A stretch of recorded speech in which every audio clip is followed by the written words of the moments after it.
안녕하세요. 오늘 저희가 함께 살펴볼 주제는 볼츠라는 디파이 프로토콜입니다. 보내주신 자료들 보니까 꽤 흥미로운 내용이 많더라고요. 그래서 오늘은 볼츠가 정확히 뭐고 이걸로 어떻게 수익을 낼 수 있는지 또 요즘 얘기 많이 나오는 스테이블 코인 규제가 여기에 어떤 영향을 줄지 그 핵심만 쏙쏙 뽑아보겠습니다. 당신의 궁금증을 오늘 확실히 풀어드리는 게 목표입니다. 자, 그럼 바로 시작해볼까요? 볼츠, 이게 뭔가요? 자료 보니까 간단히 말해서 디파이 이자율 교환소라고 하던데. 그러니까 우리가 은행에서 고정금리, 변동금리 선택하듯이 디파이 세계에서도 그런 걸 가능하게 해주는 플랫폼이란 거죠. 예를 들어 아베 같은 곳에 변동 이자율을 고정으로 묻고 싶다거나 뭐 그 반대거나 할 때요. 네, 맞습니다. 딱 그 비유가 정확해요. 볼츠는 스마트 컨트랙트랑 그 AMM 아시죠? 자동시장 조종자 그 기술을 써서 이자율을 교환하는 과정을 자동으로 처리해 주는 겁니다. 아, AMM으로요? 네.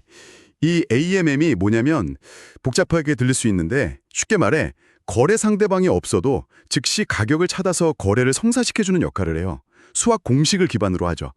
그래서 은행 같은 중간 역할 없이도 사용자들이 원하는 이자율, 그러니까 고정이나 변동이냐를 서로 투명하게 교환할 수 있게 되는 거고요. 가격은 그럼 어떻게 정해지나요? 가격은 시장 참여자들이 미래 금리를 어떻게 볼까 예측을 반영하는 금리 곡선이라고 있어요. 이걸 따라서 실시간으로 자동으로 조정됩니다. 오, 흥미롭네요. 그럼 이걸로 실제로 돈을 벌려면 어떻게 해야 하나요? 자료 보니까 크게 두 가지 방법이 있던데. 첫 번째는 금리 방향 예측해서 투자하는 거, 트레이딩이네요. 네, 맞아요. 금리가 오를지 내릴지 예측에 좀 자신이 있다. 그러면 트레이딩을 해볼 수 있죠. 예를 들어서 지금 AB 변동금리가 한 3% 정도인데 앞으로 6%까지 오를 것 같다. 이렇게 예상하면요. 볼츠에서 3% 고정금리를 내는 조건으로 변동금리를 받는 계약을 하는 거예요. 아, 고정 이자는 내고 변동 이자를 받는다. 그렇죠. 그럼 실제로 금리가 6%로 오르면 나는 6%를 받고 3%만 내는 거니까 그 차액 3%가 수익이 되는 거죠. 반대로 금리가 내려갈 것 같으면요? 그때는 고정금리를 받는 쪽으로 하면 되겠네요. 네, 정확합니다. 만약 현재 금리가 5%인데 앞으로 한 2%까지 떨어질 것 같다. 그러면 볼츠에서 변동금리를 내고 5% 고정금리를 받는 계약을 하는 거죠. 그럼 실제 금리가 2%로 떨어져도 계약 기간 동안은 계속 5%를 받으니까 그 차액 3%가 수익이 되는 겁니다. 물론 예측이 틀면 손해도 볼 수 있겠고요. 당연하죠.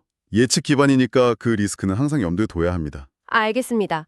예측보다는 좀 더 안정적인 걸 선호한다면 다른 방법, 유동성 공급자, LP가 되는 것도 있네요.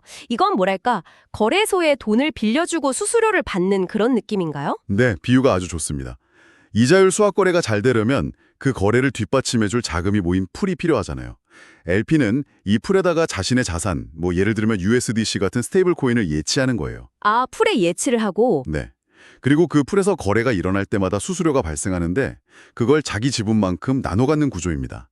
예를 들어서 풀 전체 규모가 $10,000인데 당신이 $1,000, 그러니까 10%를 넣었다고 쳐요.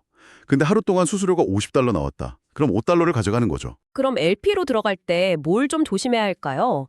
그냥 수수료만 많이 주는 풀에 들어가면 되는 건 아닐 것 같은데요. 물론이죠. 당연히 거래량이 많으면 수수료 수익은 커질 수 있는데 다른 리스크도 있어요. 금리가 갑자기 막 크게 움직이면 풀 안에 있는 자산들 간의 상대적인 가치가 변화하는 위험이 있거든요. 아, 그 디파이에서 말하는 비영구적 손실, IL 같은 건가요? 네, 그거랑 아주 유사한 개념입니다. 내가 예치한 자산이랑 수합 대상 자산 간의 금리 차이가 예상과 다르게 확 벌어지면 처음 넣었던 돈보다 가치가 줄어들 수도 있다는 거죠. 그렇군요. 환율 반동 생각하면 좀 이해가 되네요. 네, 비슷하게 생각할 수 있어요. 그리고 어떤 풀은 뭐 추가로 보상 토큰 같은 걸 주기도 하니까 그런 조건도 잘 봐야 하고요. 좀 더 안정적으로 하고 싶다면 금리 변동성이 좀 적은 자산 풀을 고르거나 아니면 만기를 좀 짧게 가져가는 전략도 괜찮습니다. 일주일 만기라든가 요즘에 뭐 자동화된 전략 벌트 같은 것도 개발 중이라고 하니까 그런 것도 참고해 볼 만하고요. 들어보니 벌츠 운영에는 스테이블 코인이 정말 핵심적인 역할을 하는 것 같은데요. 그런데 요즘 미국 중심으로 스테이블 코인 규제를 강화하려는 움직임이 있잖아요. 이게 실제 사용자들한테는 어떤 영향을 줄 수 있을까요? 이거 좀 구체적으로 봐야 할 것 같아요. 네, 그게 정말 중요한 포인트입니다. 스테이블 코인 규제는 벌츠 같은 프로토콜에 직접적인 영향을 줄 수밖에 없죠. 자료에 나온 미국 법안 초안 같은 걸 보면 몇 가지 시나리오가 그려지는데요. 첫째는 스테이블코인 발행사들한테 거의 은행 수준의 자격을 요구할 수 있다는 거예요. 1대1로 준비금을 확실히 가지고 있는지 증명하고 정기적으로 감사도 받고요. 훨씬 까다로워지네요. 그렇죠. 그렇게 되면 USDC처럼 이미 규제를 잘 따르는 코인들은 신뢰도가 더 올라가서 폴티스풀 안정성에는 좋겠죠. 하지만 그 기준을 못 맞추는 코인들은 아예 시장에서 퇴출될 수도 있고요. 그럼 쓸 수 있는 스테이블 코인 종류가 줄어들 수도 있겠네요. 맞습니다. 규제 당국이 딱 승인한 스테이블 코인만 쓰도록 제한할 수도 있어요. 담보든 결제든요.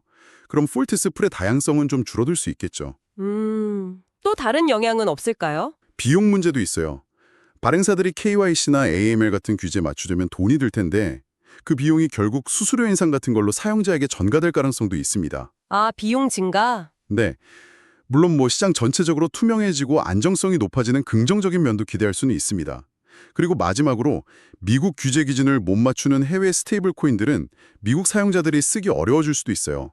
글로벌 유동성 풀 관점에서는 좀 제약이 생기는 거죠. 그렇군요. 정리를 해보면 규제가 강화되면 폴츠 생태계 자체는 더 안정적이고 믿을만해질 수 있지만 동시에 비용이 늘거나 선택지가 줄어드는 그런 양면성이 있다는 거네요. 당신이 폴츠를 활용한다면 어떤 스테이블 코인이 규제를 잘 지키고 있는지, 또 수수료 구조는 어떻게 바뀌는지 이런 걸 계속 좀 주시해야 할 필요가 있겠어요. 오늘 저희가 폴츠가 어떻게 돌아가는지, 또 금리 트레이딩이나 LP 활동으로 어떻게 수익 기회를 잡을 수 있는지, 그리고 중요한 스테이블 코인 규제 영향까지 쭉 훑어봤습니다. 핵심은 이거네요. 폴츠가 디파이 안에서 금리 위험을 관리하거나 예측을 통해 수익을 얻을 기회를 주지만 동시에 외부 규제 환경 변화에는 상당히 민감하게 반응할 수밖에 없다. 네, 맞습니다.